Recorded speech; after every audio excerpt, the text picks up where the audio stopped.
Okay, let's get into this. Today we're looking at a couple of personal accounts that someone shared with us. Stories about encounters that were, well, more than just strange. Yeah, these were really unnerving experiences. Inexplicable, almost. That's right. The sources you brought us are pretty intense. Two first-hand stories of things that just felt fundamentally wrong.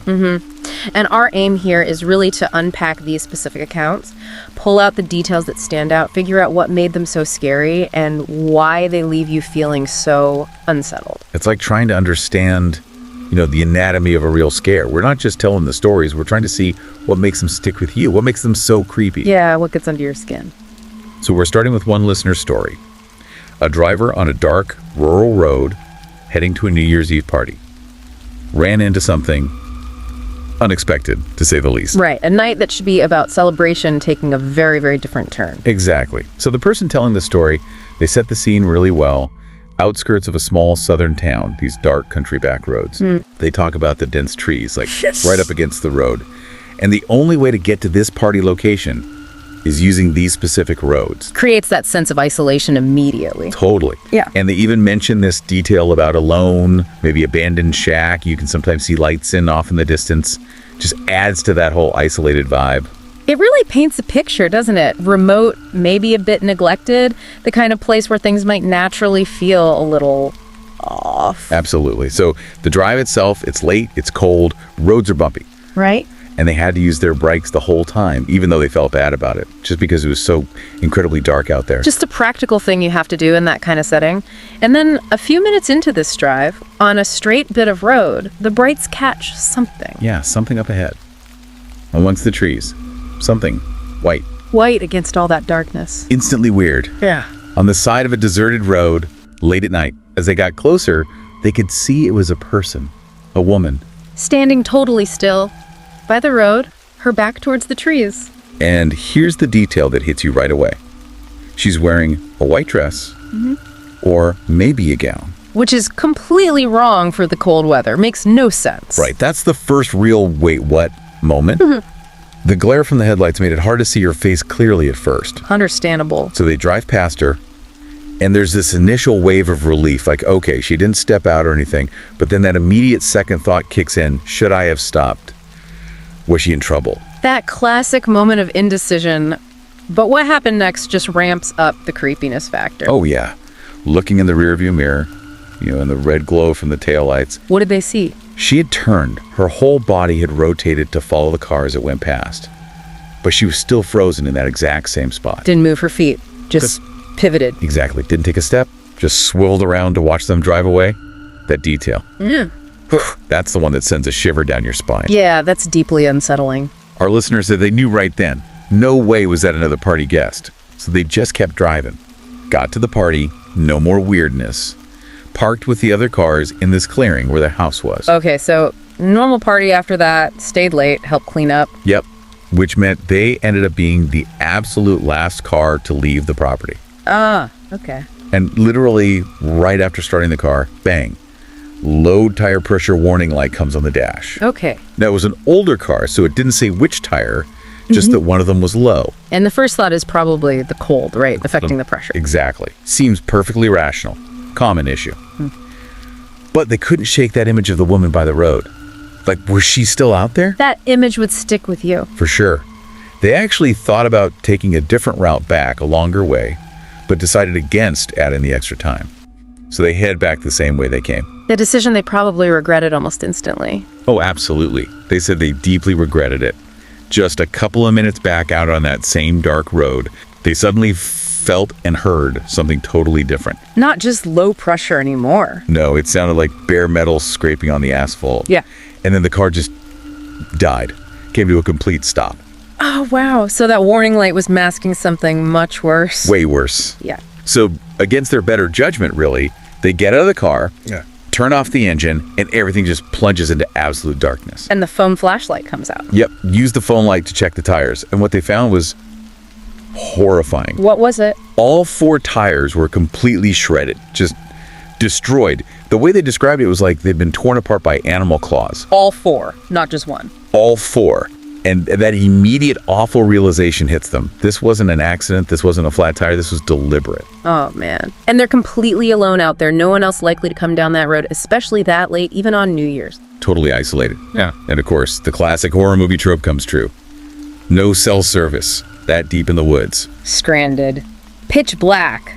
Ruined car. That's a nightmare scenario. And then the atmosphere itself changed. That gentle wind that had been blowing, it just died down. Everything went still. Tree branches stopped swaying. Yep.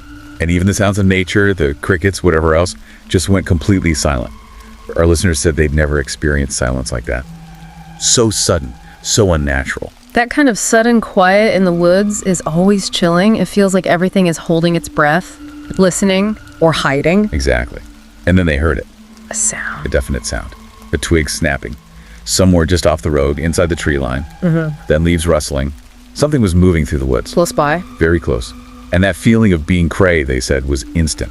Primal. Your survival instincts just kick in. And then, the voice. Oh, no. From the pitch black trees, maybe 15 feet away.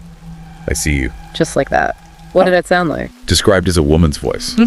Soft and quiet. But here's the really terrifying part they noted. It was said without any malice. Without malice. Not angry, not threatening. Nope. Just a flat statement of fact. I see you. That lack of obvious threat somehow makes it way, way creepier. It really does. More unsettling than a scream. So they're frozen there, in the dark. And then the voice speaks again. Can you see me? Oh, that's twisted. Like a game. Right. That's when the fight or flight just overloaded everything. Yeah. But they were disoriented, didn't know which way to run in the dark. They had to turn the phone light back on. Just to see. You had to see where to go. And aim the lights straight ahead. And there she was, standing right at the edge of the trees. The woman from the roadside. Oh, God. And now they could see her clearly. Yes. Yeah? In the description, it's gruesome. Her white dress was filthy, stained. She was deathly pale, incredibly skinny. Skinny as a rail, they said. Hair all disheveled, gray, down to her elbows. Okay. But her face, they described it as grotesque. Like half her jaw was missing. Yeah. Just gone. Missing half her jaw. Yeah. And yet, despite that horrific injury, it looked like she was trying to grin at them. Trying to grin. With that injury, that's nightmare fuel right there. Absolutely primal nightmare image. So flight took over completely. Our listener just sprinted, ran back down the road towards Darren's house, the party house. Did she follow? They heard snapping twigs and rustling leaves behind them for a bit. Sounded like she was keeping pace. But sheer adrenaline kicked in, and they managed to pull away, lose her. Thank God for adrenaline. Seriously. Yeah. Made it back to Darren's house, pounded on the door. His mother let them in. They tried to explain everything, obviously completely freaked out, and probably not making much sense at first. I can imagine. The family must have been shocked. Yeah, they were clearly shaken just seeing the state our listener was in. Yeah. But they were incredibly kind. Offered them a place to stay the night, called the police, called the tow truck service. That's good. Sensible reactions. Police said they'd patrol the area that night, and the listener could sort out the car and give a formal statement the next day. Understandable. They were just utterly exhausted, wanted the night to be over, went to sleep in the guest room. Finally safe, you'd think. You would think. But the night wasn't quite done. At exactly 3:14 in the morning, they woke up. Why? What happened? A sound, a light tapping sound. On the window of the guest room, which was on the second story. Second story window. Yep. And they mentioned the windows didn't have blinds. Oh, no. Did they look? They did not dare look. And then they heard it again. That same soft, quiet, muffled voice from right outside the window. Saying, I see you. oh my God, she'd followed them all the way back to the house. All the way back. Must have thrown something small like a pebble to tap the glass. The decision was instant. Do not look. Do not move. Stay in that bed until morning. Absolutely the right call. Terrifying. Morning finally comes. They look out. The woman is gone. Relief. But still. Huge relief, but yeah. They're looking around outside with the family before the police get there, and Darren's father finds something in the yard. Right below that guest room window, about where the voice seemed to come from. What did he find? A large, rusty knife. Didn't belong to anyone in the family. The knife used for the tires. That's the terrifying implication, that she brought it with her. And finding it there, in the yard, it just connects the dots in this really disturbing way. It means it wasn't random at all. She likely saw the car arrive. Followed it to the party, maybe waited, targeted that specific car while everyone was inside, and then followed the driver back to the house. That's premeditated and incredibly predatory. And it gets worse. Darren's parents asked the other guests later if anyone saw anything weird. One friend did remember seeing someone in a white dress walking around outside the house earlier that evening. But just assumed it was another guest. Didn't think anything of it at the time. Exactly. So when our listener gave their statement to the police, they mentioned that abandoned shack they'd seen earlier. Did the police check it out? They did. Found no one living there. But they found dead wildlife scattered around the woods nearby. Gutted animals. Ugh. That just adds another layer of wrongness to it all. It really does. And the woman, never found. Vanished. So many unanswered questions. That's the lingering horror, isn't it? Yeah. How did she track them so well, especially after the party? And how could she speak so clearly, make those sounds, with a face described like that, missing half her jaw? It defies easy explanation. Feels like something other. Operating by different rules. Our listener said they still plan to go to the party this year. Yeah. But you can bet they're carpooling and taking a much, much longer, different route. I don't blame them one bit. Completely understandable. Wow. Okay, that first story really nails that feeling of being pursued, stalked from the shadows. It absolutely does. Our next account shifts settings completely. We're not on a dark country road anymore. We're in the city late at night. But it develops a similar, really terrifying feeling of being singled out, unsettlingly targeted. Okay, where does this one start? This one is about a really creepy taxi ride home from the airport. Ah, okay. Something many people can relate to. Taking a cab late at night. Exactly. Starts pretty standard. Flying back home to San Diego. Flight lands around midnight. Needs to get a taxi. Finds one at the airport taxi stand around 12:30 a.m. Just hails a random one. Yeah, waved down a random taxi. They describe it later as a yellow minivan. Agreed on a $30 fare up front. Noted it seemed like a pretty good deal, actually, compared to what ride-sharing apps might charge that late. Fair enough. Gets in the cab. Puts their bag on the seat next to him. Sits kind of diagonally from the driver. Right. It's about a half-hour drive home. No traffic that late. Gets on the highway pretty quickly. All sounds perfectly normal so far. Initially, yes. Yeah. Until the driver's behavior starts to shift. Our listener catches him staring at them in the rearview mirror. Just looking. Not just a glance. Staring. Happened twice. Okay. That's a bit uncomfortable. And on that second time he looked, she started talking. Began with pretty standard taxi driver questions, you know. Where are you coming from? San Diego. What were you doing there? Visiting your friends. Small talk, okay. But then he drops the first comment that felt overtly creepy. He asks, "Is your friend as pretty as you?" Oof. Okay, yeah, that crosses a line from small talk. Right. Our listener said their first instinct was to just laugh it off nervously, but it immediately registered as really creepy. Especially as, like, the third thing he says to them. Definitely uncomfortable. How did the conversation go from there? It stayed kind of on that flirty, unwelcome side. He asks, "What is a pretty girl like you doing traveling all by yourself?" Our listener gave a kind of sassy answer back, trying to shut it down. The driver pushed back a little, then sort of backtracked, saying he was just teasing. Damage already done, though, probably. The vibe is off. Totally. Our listener noted, look, they'd dealt with creepy comments before, sadly, but it felt extra unsettling coming from this guy. Maybe in his mid-40s, hitting on someone in their 20s in a situation where, you know, you're kind of trapped in their car. Yeah, there's a power imbalance there. You're reliant on them. Exactly. So they're driving down the highway, and our listener sees the overpass for their exit coming up. They know this area, but the driver isn't slowing down. Doesn't seem to be taking the exit. Nope. As they're literally passing it, our listener says, "This is my exit." Had to repeat it louder. What did the driver say? He apologized, said something like, "Oh, sorry, missed it, I'll just get the next one," which was about a mile further down. Our listener tried to look at his phone or navigation screen, but couldn't see it from where they were sitting. Okay, that missed exit. That feels like a turning point. Now the unease is probably really kicking in. Big time. Our listener said they literally sat up on the edge of their seat. And as that next exit approached, they stated it very clearly, very firmly. "You need to get off here." Forceful. Did he take it? He did merge off that exit, yeah. But without immediately saying anything back, our listener caught him glaring in the mirror for just a second, like annoyed. Then his expression changed. Glaring. Why annoyed? Who knows?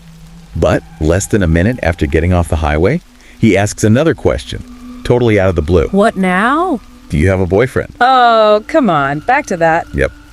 The response was instant, almost defensive. "Yes, he lives with me." Good, quick thinking.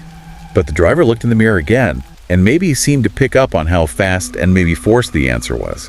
Because then he asked, What? "What's his name?" Whoa. Okay, that feels different. That's not flirting anymore. Exactly. Our listener said asking for the boyfriend's name felt like an interrogation. Yeah. It crossed a serious line. Yeah, that's way too personal and probing. And that was the breaking point. Our listener thought, okay, that is enough. Pulled out their headphones, which were basically dead, no battery, and put them in. Just to signal conversation over. Exactly. Stop the questions. They realized how deeply weird asking the boyfriend's name felt. And at this point, they also started texting family and close friends, sharing their live location. Smart move. Very smart move. Keep people informed. So the tension is really high now. They're in a familiar part of town, off the highway, stopped at the first red light. Our listener looks in the mirror again, and all they can see are the driver's eyes, just his eyes, glaring back at them.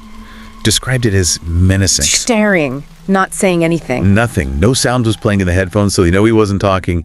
Just this intense, menacing stare. That's terrifying, pure intimidation. Light turned green. He's still staring. Our listener actually had to say, "The light's green," to get him to move. Had to prompt him to drive. Wow.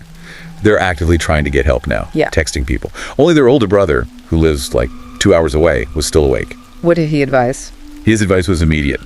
If you feel threatened, if you feel like you're in danger, get out of the car. Just leave. Solid advice. Sometimes you just have to bail. So they're on a main road now, but it's late, almost 1 a.m. on a weeknight. Basically no other cars around. They stop at another red light. And he's staring again. Feeling that same intense glare from the mirror. But then they saw something. An opportunity. What was it? A police car. Parked in an empty parking lot nearby. Oh, perfect timing. Spur of the moment decision. Yeah. Pure adrenaline. Grabbed their bags, slid open the side door of the minivan. Just went for it. Driver immediately reacted, yelling, "What are you doing?" Trying to hit the power button to close the door automatically. Did he manage to stop them? No, our listener forced the door open wider and just booked it. Ran straight towards the police car. Got out. Okay. Well, what did the driver do? And this is maybe one of the biggest red flags in the whole story. Instead of chasing them, yelling about the $30 fare he was owed, What did he do? he just kept driving, drove away. Didn't even try to get the money. That's hugely suspicious. Suggests the money was never the main point. Exactly. So our listener reaches the police car, slows from a run to a fast walk. The officer sees them coming, rolls down the window. Understands something's wrong. Our listener quickly explains taxi driver was giving off really bad vibes, felt unsafe, got out. Can I please get a ride home? The officer agreed. Good. Thank goodness for that officer being there. Absolutely. Yeah. Our listener notes, being a scared young woman probably helped in that situation. And they're not saying police should be a free taxi service, but it felt like the only safe option then. The taxi itself was long gone by that point. Vanished. So the officer drives them the rest of the way home, maybe 5 or 10 minutes. Our listener gets inside their apartment, doesn't even unpack, just heads straight for bed, completely drained and shaken up. Finally home. Finally safe. Or so you'd hope. Or so you'd hope. Just as they were finally getting into bed, settling down, there's a knock at the front door. No. That horrifying realization crashes down. The taxi driver had their address. He knew where they lived. Was he back for the money? Right. Or for something else? Oh my God. That is terrifying. After everything. The knocking kept going. On and off. Knocked for a few minutes. Then silence. Then more knocking. Our listener just stayed frozen in their bedroom, door locked, didn't make a sound. Eventually the knocking stopped for good. Just had to wait it out. Unbelievably scary. The next day, they get a call. It's from their neighbor, a guy named George. Okay. What did George want? George said he saw Dad trying to get into the apartment the night before. Said Dad was trying to drop something off but didn't seem to have a key. George was calling to check if they were expecting him. Wait, Dad? Who's Dad? Exactly. Our listener calls their actual dad. Dad was at work, hadn't been anywhere near the apartment. That wasn't their dad, was it? Seems likely it was the driver, maybe trying to play it off if the neighbor saw him. Our listener had to explain the whole terrifying taxi situation to their dad again.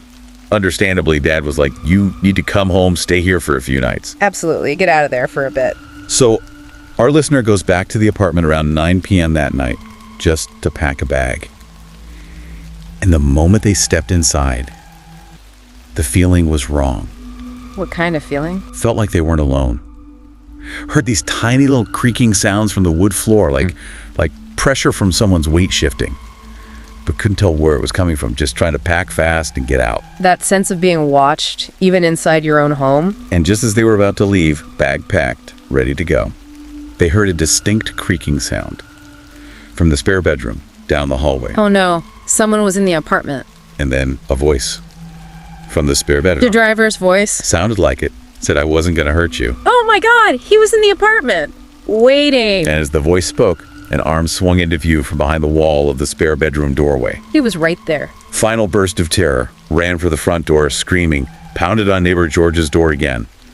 George and his wife came out immediately. Call 911, I hope. Yep, begging for help, called 911, waited for the police to arrive. He must have fled then. Police searched the apartment. It wasn't huge, so it was quick. They found the back sliding door open. It led to a shared backyard area, so the assumption was the intruder fled out that way when he heard the screaming in the neighbors. Got away. And probably impossible to track. Pretty much. No official record of the taxi ride. Right. No cab number, no license plate. All they had was the description, yellow minivan, the man's description, the route they took, the approximate time. The hope was maybe police could check security cameras from businesses along that route. But it's a long shot. A very long shot. So immediate safety was the priority. Yeah. Took the packed bags, went to their parents' house for a week, said they wanted to stay longer, but, life had to go back eventually. Must have been terrifying going back. Absolutely. Dad came over, helped install security cameras on the front and back doors, and our listener bought a taser. Smart precautions. They've lived in 2 other apartments since then. Thankfully, never had to use the taser. But they said they actively avoid traditional taxis now, especially when alone. They stick to ride-sharing apps. Because there's a digital trail. Exactly. Driver identification, tracked route, less anonymous, feels safer. Makes total sense. And that lingering question they have, which just adds another layer of unease. Was he even a real licensed taxi driver? Or was he just someone driving a stolen cab looking for, well, who knows what? That uncertainty makes it even worse somehow. Oh, wow. Okay. Okay. Those are, 2 incredibly intense stories. Just really unsettling. When you put them side by side like that, what common things kind of jump out at you? Well, the first thing, obviously, is how they both start so ordinarily. Yeah. A drive home from a party, getting a taxi from the airport, things millions of people do. Right. Totally mundane beginnings. And then they just spiral very quickly into this feeling of intense danger. And in both cases, there's this really strong sense of being specifically targeted. It doesn't feel random. Yeah, that targeted feeling is powerful. The shredded tires in the first story, the knife found later, that points to a deliberate act, maybe even plan. And in the second story, that driver's persistent, creepy questions. The fact he apparently followed her home, knew the address, the knock on the door, and then actually being inside the apartment. That feels deeply, deeply personal and predatory. Absolutely. And connected to that is the isolation and helplessness. Stranded on a dark road, no cell service. Or trapped in a taxi with a driver acting menacingly. And then the ultimate violation, feeling unsafe in your own home. Yeah, that invasion of the place you're supposed to feel safest. Yeah. It's a core part of the horror in the second story especially. Definitely. And in both accounts, you have these really specific, uncanny details that just defy simple explanation and really ramp up the terror. Right. Like in the first story, the woman's appearance, that horrible facial injury, the missing jaw, but she can still speak clearly. That doesn't make logical sense. No, it doesn't. And finding the rusty knife, this sort of everyday object used for this violent purpose, and then you contrast that with the dead, gutted animals found near the shack. It paints this picture of something wrong, something operating outside normal human rules, maybe. Primal, even. Yeah, there's a real folk horror vibe to parts of that first story. And in the second one, you have the driver's chilling stare at the red light, wordless, but full of menace. The fact that he somehow got the address and used it. That persistent knock on the door after she'd been dropped off by the police. Suggesting he wasn't deterred, just waiting. The sounds inside the apartment suggesting he was lying in wait. And then that final chilling voice from the spare room. I wasn't going to hurt you. Which is somehow the least reassuring thing someone can say in that context. Exactly. These aren't just unfortunate events. They have these specific elements that feel almost... Yeah, maybe supernatural, or at least profoundly disturbed and inexplicable. The woman speaking without a full jaw. The taxi driver seemingly abandoning the fare but then tracking the passenger down, breaking in. These details don't fit neatly. They hint at a deeper malice, or just a fundamental strangeness behind it all. And that's why these stories hit so hard, right? They tap into really fundamental fears. Yeah, the fear that someone is watching you when you think you're alone. The fear that normal places, your car, a taxi, your own apartment, can suddenly become incredibly dangerous. That feeling that safety is an illusion and that something malevolent could be right there, hidden in plain sight or waiting in the shadows. That feeling of not being alone and knowing that whatever is there with you does not have good intentions. And both stories leave us hanging, don't they? That sense of the unresolved is powerful.